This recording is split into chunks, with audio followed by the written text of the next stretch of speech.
Welcome to the very first episode of The Upper Brand. I'm the host for today, Rich Assmus. I'm a partner in Mayer Brown's IP, brand management, and litigation practice. I co-lead the firm's technology and IP transactions practice. With me today are my colleagues, Kristine Young and Christa Cole. Hi, everyone. My name is Kristine Young, and I'm a partner in the intellectual property, brand management, and litigation practice. My practice focuses on advising leading companies on matters related to trademark protection, enforcement, and brand monetization, as well as anti-counterfeiting strategies and advertising-related matters. Hi, I'm Christa Cole, and I'm part of the firm's IP and brand management practice group. And I have 16 years in-house practice with Nestle in the U.S. leading the trademark and licensing functions. And my primary area is brand licensing. And I also, while I was at Nestle, had a huge focus on non-traditional trademarks, which is what we're discussing today. Thanks. So we're excited to be here and to launch this podcast. It's dedicated to exploring a variety of topics pertaining to the intricacies of trademark law, brand strategy, IP management, and licensing. We hope to offer insights and practical advice to help in-house counsel and marketing professionals alike protect, enforce, monetize, and elevate their brands. As you've heard, our two speakers today, Kristine and Christa, have extensive firsthand experience in today's topic and dealing with the challenges that come with protecting and licensing non-traditional trademarks. Okay, so let's dive in. Christa, set the stage for us so we're all aligned about what we're talking about. Can you please explain for our listeners what exactly is a non-traditional trademark? Sure, Rich. So when we think of trademarks, the kinds of trademarks that are most frequently used are word marks for brand names, product names, and taglines for things like "I'm loving it." A brand name would be something like McDonald's. And then there's also design marks. Design marks are logos like the McDonald's golden arches. They're usually stylized trademarks. Non-traditional trademarks encompass a wide variety of marks that deviate from the conventional word, logo, or slogan marks. Categories of non-traditional trademarks include colors, like the famous Tiffany blue or UPS brown. Scents, an example of a scent would be Hasbro's trademark smell of Play-Doh. And then there's sounds, which are the NBC chimes and MGM roar, Lion's roar, are examples of sounds. Great. So colors, scents, and sounds. Already a lot to think about. Are there any other categories? Yes, there's more. There's textures, holograms, motions like Microsoft Windows motion mark when you turn your computer on. There's gestures, there's shapes and three-dimensional marks. An example of a three-dimensional mark would be the Nespresso Original Line coffee capsule. And there's even tastes and flavors. But with tastes and flavors, there hasn't been any that have been trademarked in the U.S. on their own. But it is possible to protect a taste or a flavor as long as you overcome hurdles of functionality. That all makes sense that U.S. law allows for this type of protection for all kinds of sensory stimulants as long as they serve as source identifiers and are not functional. So, Kristine, turning to you next, have clients actually been using and protecting these types of marks? Yes, all the time. We're seeing brands, they're increasingly looking to protect non-traditional trademarks because when the brand owners take a step back to evaluate what's valuable about their brand, it's not only a name, but it's also other elements of the brand like color or an aesthetic product design that consumers associate exclusively with the brand. And brand owners want to protect those features against infringement in the marketplace. It gives them an additional arsenal to prevent against copycats. We've helped a number of clients plan for and secure registered rights in non-traditional trademarks over the course of many years. Non-traditional trademarks can also be quite powerful to distinguish a brand from competitors. So I know that there's some history in these marks and some landmark decisions that still establish today whether a non-traditional mark can be protected as a trademark. So why don't you sort of set the stage for us on that? Like, what is required to protect and enforce a non-traditional mark? So maybe, Kristine, can you provide some of that history? Sure, happy to. So yeah, there is a bit of history here, and it wasn't always the case that it was so clear-cut that non-traditional marks could be protected. color as a non-traditional mark is a really good place to start. There are a couple notable decisions that set forth the legal analysis used for the various types of non-traditional trademarks related to color. So the first decision that comes to mind is the Federal Circuit's decision from 1985. It's the Owens-Corning fiberglass decision from the Federal Circuit, where the court held that color may be registered as a trademark provided that the other statutory requirements such as non-functionality and secondary meaning are met. The court in that case found that Owens-Corning had made an overwhelming showing of acquired distinctiveness for its pink color mark, having advertised its color pink mark for home insulation for approximately 30 years and having spent over $42 million on consumer advertising, much of which emphasized the distinctive pink color of the product that they were trying to protect. So 30 years of advertising, and even in those dollars, $42 million in spend, that's obviously quite a long period of advertising and a significant spend on advertising. In that case, was it the decades of use and millions spent on ads that tipped the scales for the court to find that the pink color was protectable? Yeah, well, there's really no hard and fast number or criteria for establishing acquired distinctiveness, and those were certainly strong contributing factors. The devil's really in the details of the evidence presented here and the ability of Owens-Corning to show that this significant ad spend and long period of use actually resulted in consumer recognition of its color mark as a source identifier. That last piece is important. So from August 1980 to March of 1981, Owens-Corning was able to show that it bought nearly 200 blocks of network time during major sporting events, such as like the Super Bowl and the Rose Bowl and the US Open and the World Series, as well as during primetime network series programming. And many of those commercials featured the Pink Panther to promote the use of the pink insulation. And it also used the slogan, "Put your house in pink." During that time, Owens-Corning also advertised in major consumer magazines like Better Homes and Gardens and Popular Mechanics, and it used slogans that specifically called out its pink color mark, like "Love the Pink," "Pink Power," "America's Favorite Pink Product," "Plant some pink insulation in your attic." That advertising was found to be robust evidence that the color pink was being used as a source identifier for Owens-Corning. And then they also had the second piece that kind of put it all together, which is survey evidence that showed that when consumers were asked, to the best of your knowledge, what manufacturer makes pink insulation, 50% of those participating homeowners answered Owens-Corning. So that sort of sealed the deal. It was all the advertising, the call-outs of the color pink, and then also the consumer recognition that did the trick. Yeah, and I remember those ads from my childhood, so not a surprise that they got that type of survey evidence. But I understand that was not the last word from the courts on color trademarks in the U.S. No. It was not the last word. In fact, it was sort of just the beginning. It did not end with everyone's favorite Pink Panther. It was about over a decade later, in 1995, the Supreme Court in Qualitex v. Jacobson actually took up the question of whether color alone could be registered as a trademark to resolve a circuit split.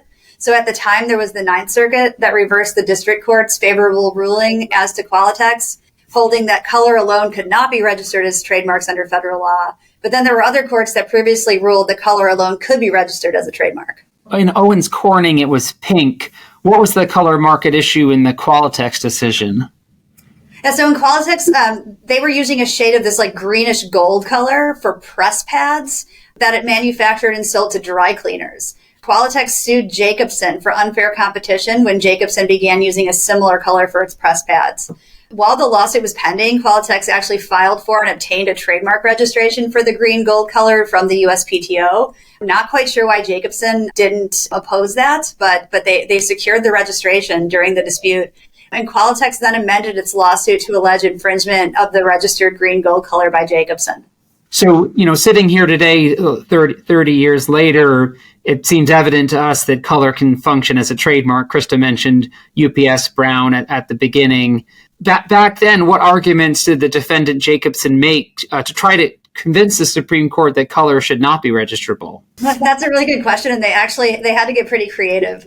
They presented 4 arguments why color alone should not be registered. The first of which was that it would produce uncertainty and unresolvable court disputes about what shades of color a competitor may lawfully use. The second one, they made this argument that there was a limited supply of colors that would soon be depleted by competitors if you were able to monopolize a color. The third argument that they made was contradicted by many older cases. including the Supreme Court decisions interpreting pre-Lanham Act trademark law.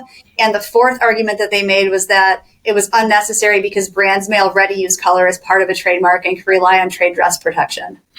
Got it. So the color depletion argument, how did the Supreme Court address that?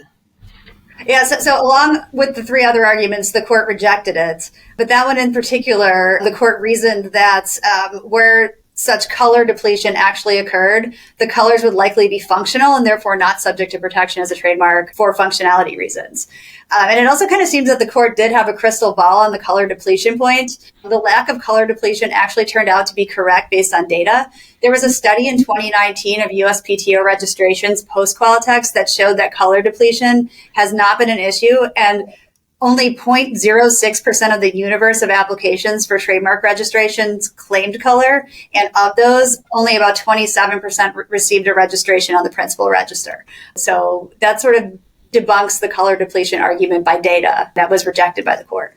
Got it. So we've got two big decisions about color trademarks, one category of a non-traditional trademark. Are there any other non-traditional mark types that have resulted in notable decisions? Yeah, there are several. Along the lines of different sensory simulators as source identifiers, as Christa mentioned earlier, regarding scent trademarks, the TTAB decision and In re Clark in 1990, that decision was pivotal in recognizing that a scent trademark could be registered. In that case, Clark sought to register high impact, and I'll quote this here, high impact fresh floral fragrance reminiscent of plumera blossoms for sewing thread and embroidery yarn. The examining attorney looked at that and initially refused the registration on the basis that the scent didn't function as a trademark because fragrance is analogous to other forms of product ornamentation. That is not the type of matter that consumers would tend to perceive as an indication of origin. The TTAB then took up the matter on appeal and reversed the refusal to register because from the record, it was clear that Clark was the only person who had marketed yarns and threads with a fragrance. And the board noted that they could see no reason why a fragrance is not capable of serving as a trademark to distinguish a product. Following that decision, the USPTO actually amended the Trademark Manual of Examination Procedures to state that scent marks are eligible for registration but must comply with the requirements of traditional trademarks. So they sort of tied that up in a bow with an amendment to the manual. Thanks for all that history. Are there any particular industries that have played a significant role in defining IP rights for these non-traditional trademarks? Yes, the fashion industry specifically comes to mind, and the Christian Louboutin case from 2011.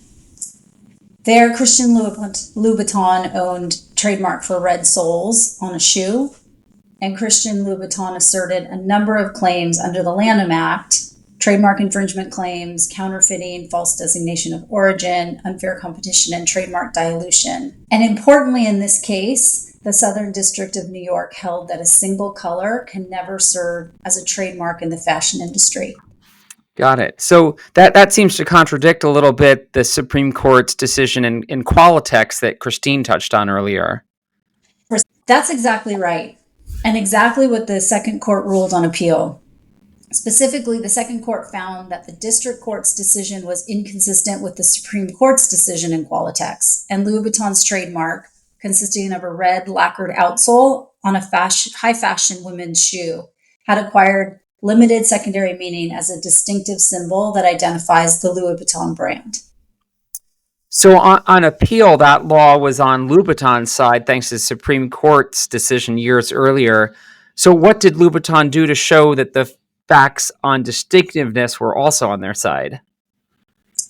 Louboutin provided evidence of its use. It showed evidence of its advertising spend, its media coverage, and its vast financial success. And the court held this evidence demonstrated that Louboutin had effectively created a symbol that served as a source identifier of the Louboutin brand and acquired secondary meaning. But the court determined secondary meaning only when the red sole of the shoe contrasted with the upper part of the shoe. So the court modified the Louboutin mark and limited the registration to where the red lacquer sole contrasted with the remainder of the shoe. So mostly a win for Louboutin, but left some room for a competitor to sell a shoe that, like, for example, was entirely red. This precedent and the others we've discussed really help form the basis under which a non-traditional trademark are evaluated for federal protection. And really, there's a tremendous emphasis on the distinctiveness and making it clear to the USPTO and to courts that they really act as a source identifier. The courts really don't want non-traditional mark like that to monopolize some useful feature or some utilitarian element of the product. So, Christa, how has this case law affected non-traditional trademark applications today? In particular, what requirements does an applicant have to satisfy in order to get a registration on one of these non-traditional trademarks? Well, today, non-traditional trademarks are scrutinized closely for both their distinctiveness and non-functionality. For the distinctiveness, the brand will need to provide evidence of a showing of consumer association with the color, shape, and whatever aesthetic features are being applied for. A non-traditional trademark can either be inherently distinctive, which means it's immediately recognizable as a source identifier without secondary meaning, or it can have acquired distinctiveness through use in the marketplace. Got it. So when will a non-traditional mark be considered inherently distinctive? So the inherent distinctiveness, it's very rare for non-traditional trademarks. And for example, with sound in 1978, in Ray General Electric Broadcasting, the TTAB there held that sound can be inherently distinctive if it is arbitrary, unique, and can be used in a manner so as to attach to the mind of the listener that the sound was coming from a particular source, even if that source is anonymous. So examples of sounds that are inherently distinctive are NBC's 3-tone chime sequence or the MGM lion's roar. So most of the time, it sounds like a non-traditional mark probably won't meet the high bar for inherent distinctiveness. So when a mark owner or an applicant needs to prove up acquired distinctiveness, what kind of evidence do they need to bring to the trademark office or a court? That's exactly right. And through the evidence, they should show that the use of the mark has come to be associated with a single source by consumers. And you can demonstrate this through long-term use and advertising connected to consumer recognition, consumer surveys, or you can show the market share or some combination of consumer recognition surveys and market share. So we've talked about a number of cases where the brand owner was successful in getting their non-traditional mark recognized or registered. Are there any notable instances where a hopeful brand owner failed to do so? Yeah, there have been. There have been plenty of examples of unsuccessful attempts to show acquired distinctiveness. So not to bring all the doom and gloom to the conversation. So there are plenty of examples, and one that comes to mind in more recent years is the Post Foods case from 2020. Post Foods has applied to register the color of Fruity Pebbles cereal for breakfast cereal, so a broad claim to all breakfast cereals. The mark was described in the application, and I have a quote here, that it was the colors of yellow, green, light blue, purple, orange, red, and pink applied to the entire surface of crisp cereal pieces. So the examining attorney looked at that and refused the application on grounds that the proposed color mark failed to function as a trademark because it was not inherently distinctive and has not been shown to have acquired distinctiveness. Post took that refusal and tried to prove acquired distinctiveness, alleging long time use, extensive advertising, unsolicited media coverage, and significant product sales. Post also submitted 2 consumer surveys, which the examining attorney unfortunately did not find persuasive.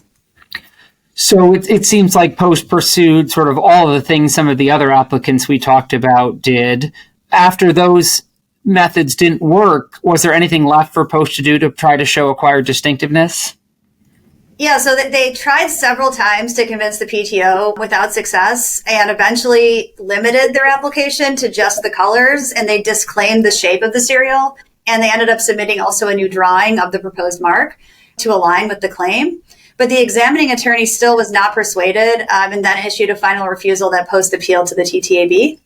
And so the TTAB then took the matter up, but they continued the refusal to register. They maintained it and emphasized that Post's multicolor design is not unique. And they pointed to widespread use of multicolor in other cereals like Captain Crunch, Fruit Loops, Trix, and others.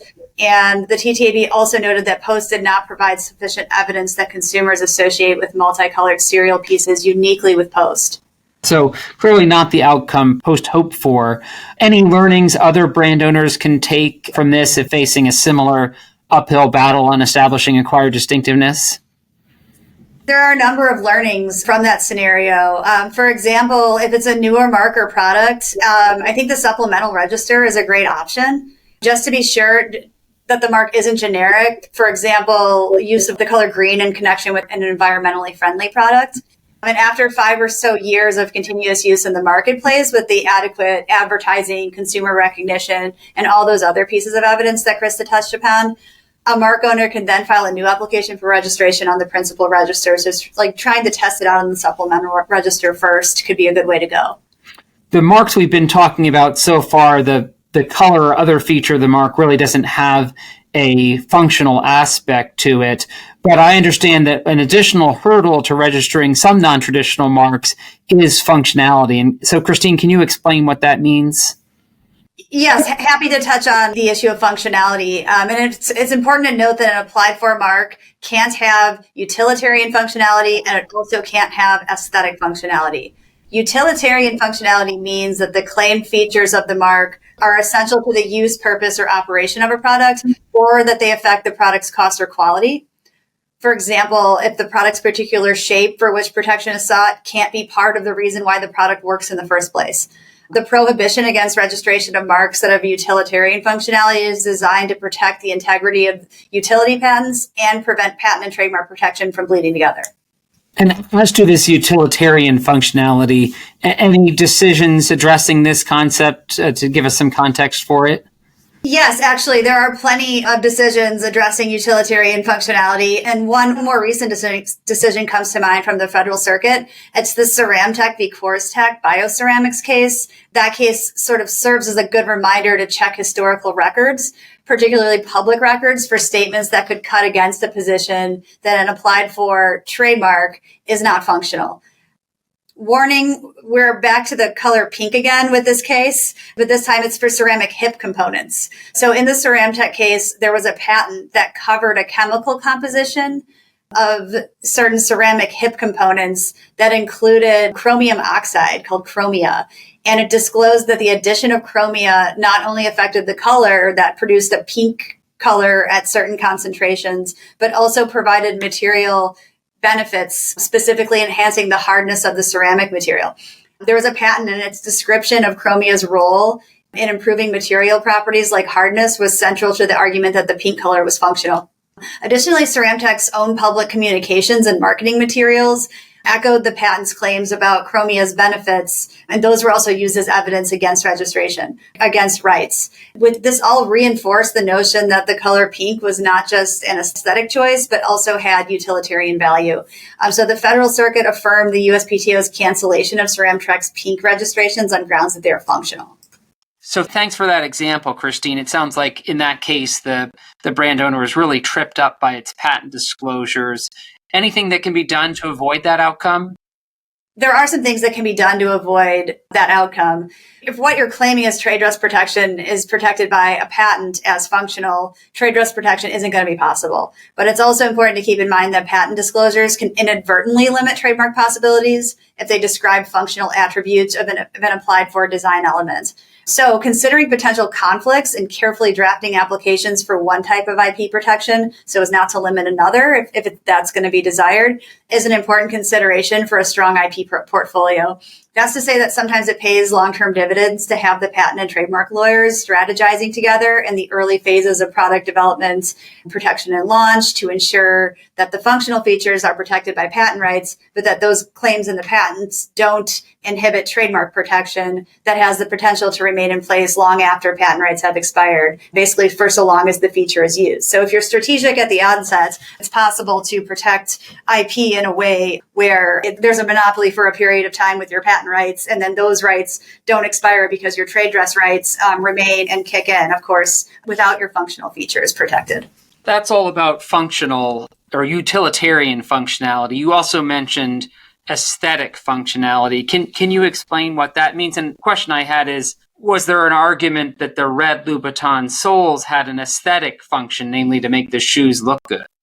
That's a great question. And aesthetics functionality, once you get past the utilitarian functionality, aesthetic functionality, which is maybe a little bit more of a tricky concept, maybe for the non-trademark lawyers, but it means that the applied for feature provides a competitive advantage or is essential to the marketability or commercial success of a product, such that preventing competitors from using the feature would put them at a significant disadvantage. So like in the Louboutin case, they were able to show that there's nothing stopping a competitor from using a different color on a shoe. The sole of the shoe didn't have to be red for some aesthetic functionality purpose.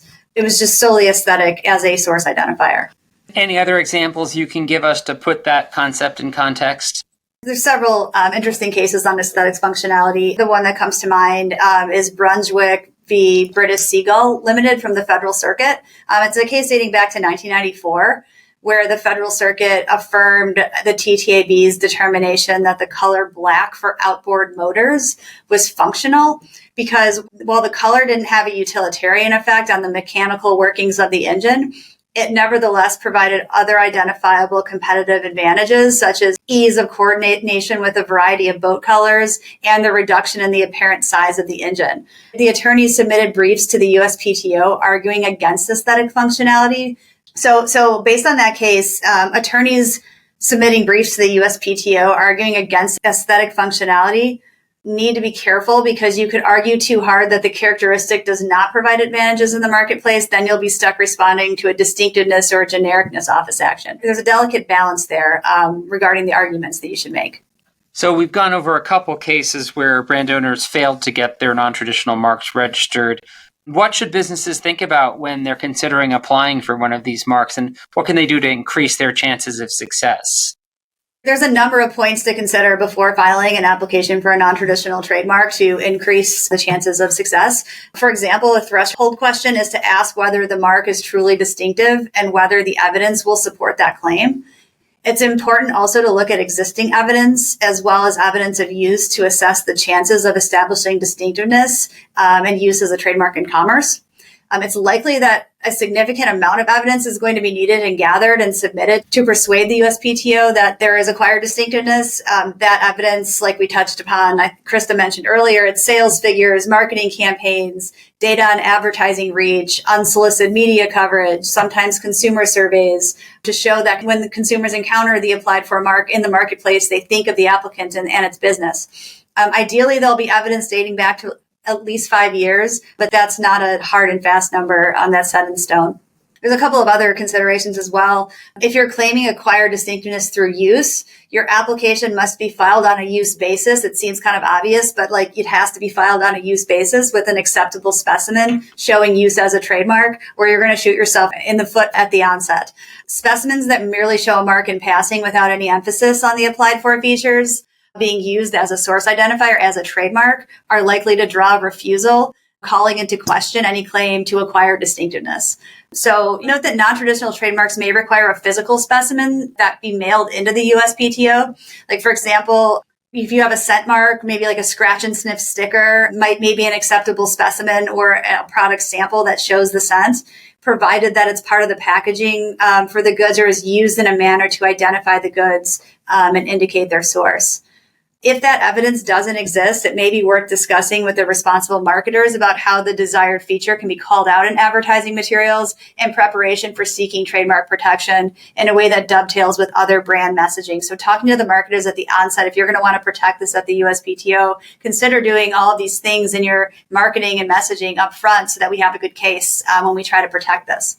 There's one more point that I want to make concerning functionality. You'll want to check patent and other public and internal records for anything suggesting that the mark is functional.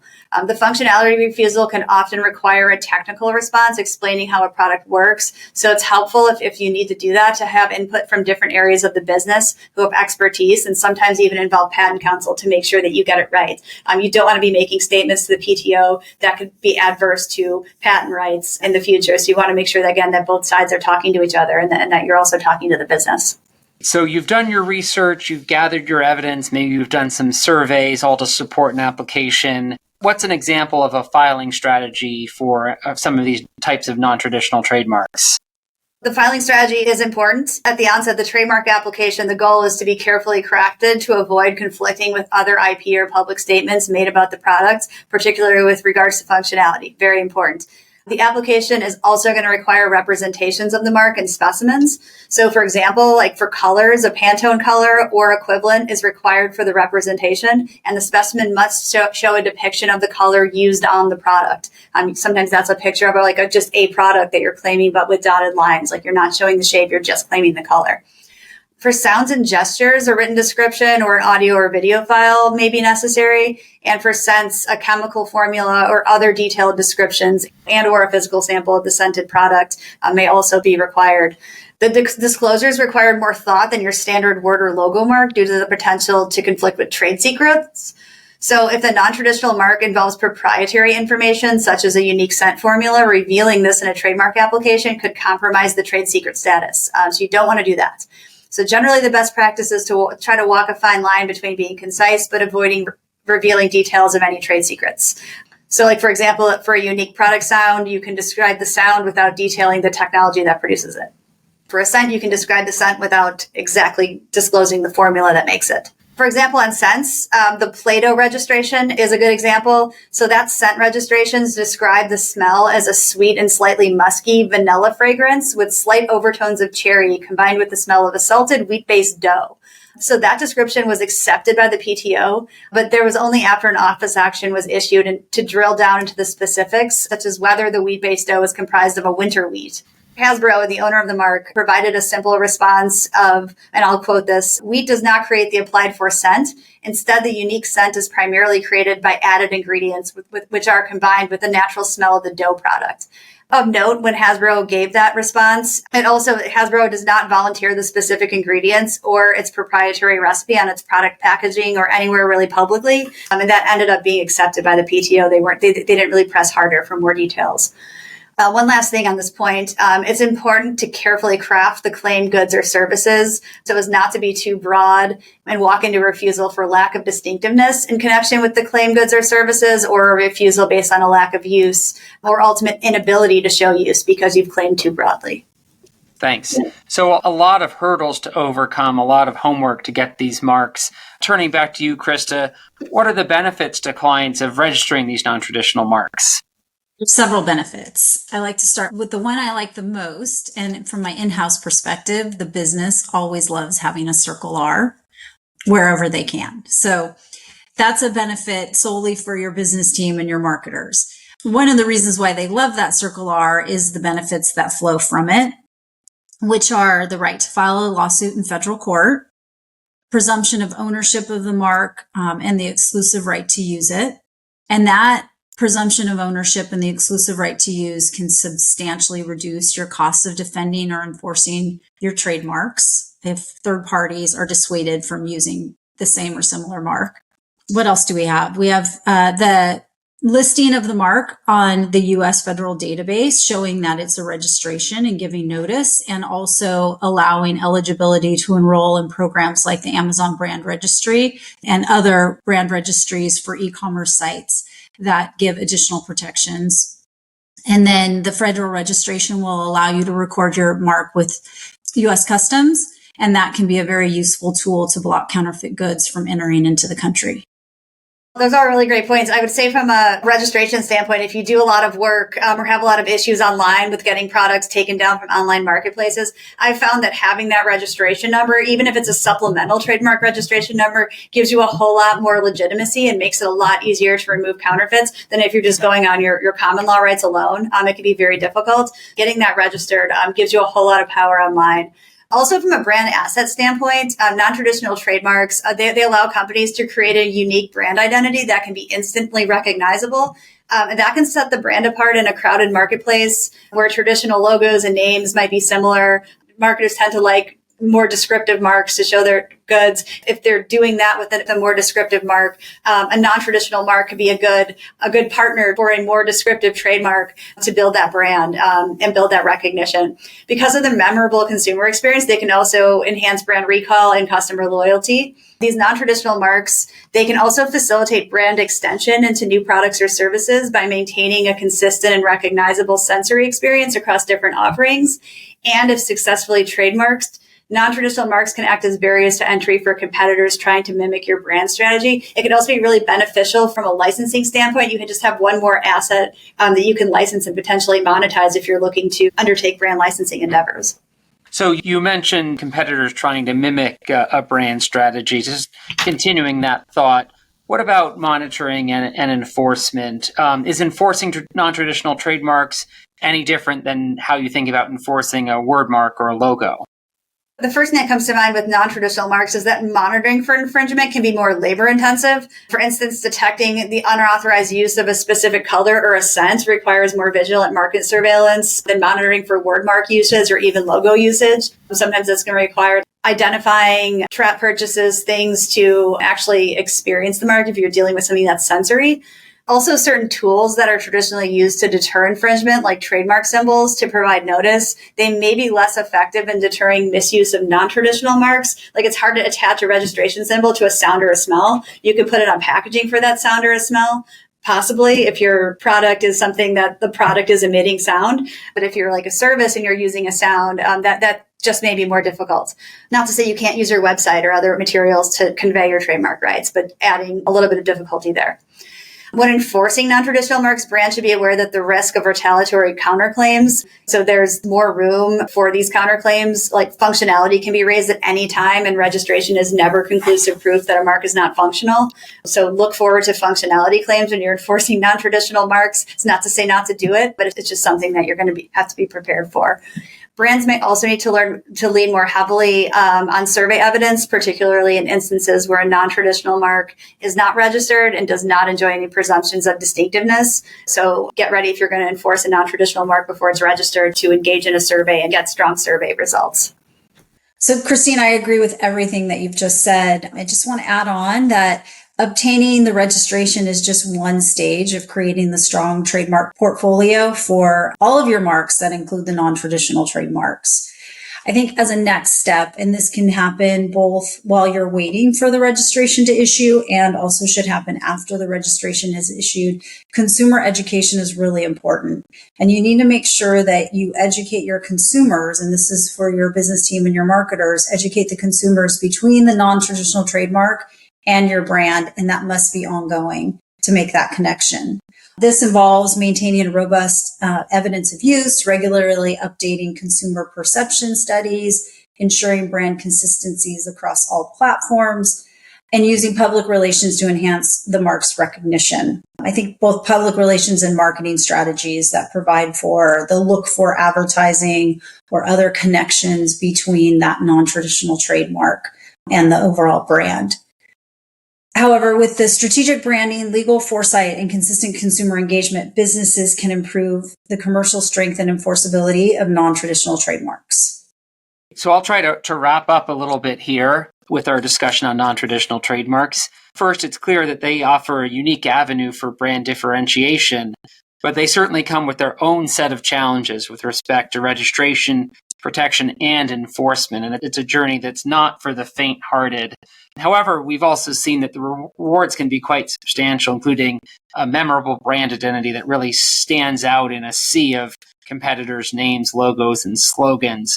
We've talked about colors, sounds, and scents, and how they can become synonymous with a brand and create an indelible mark in a consumer's mind. In our view, the key to success really lies in strategic branding, consistent consumer engagement, and certainly a robust legal strategy. So thanks for tuning in. And remember, in the world of trademarks, sometimes these unconventional choices can lead to very unforgettable brands. So stay innovative, stay distinct, and see you in our next episode. Thanks for having us on, Rich. Yeah, thanks, Rich. Looking forward to our next conversation. Oh, and listeners, if you have any questions about today's episode or an idea for an episode you'd like to hear about, anything related to trademarks, licensing, and branding success, please feel free to reach out to us by email or by phone. We can be found on the Mayer Brown website or on LinkedIn. Thanks for listening.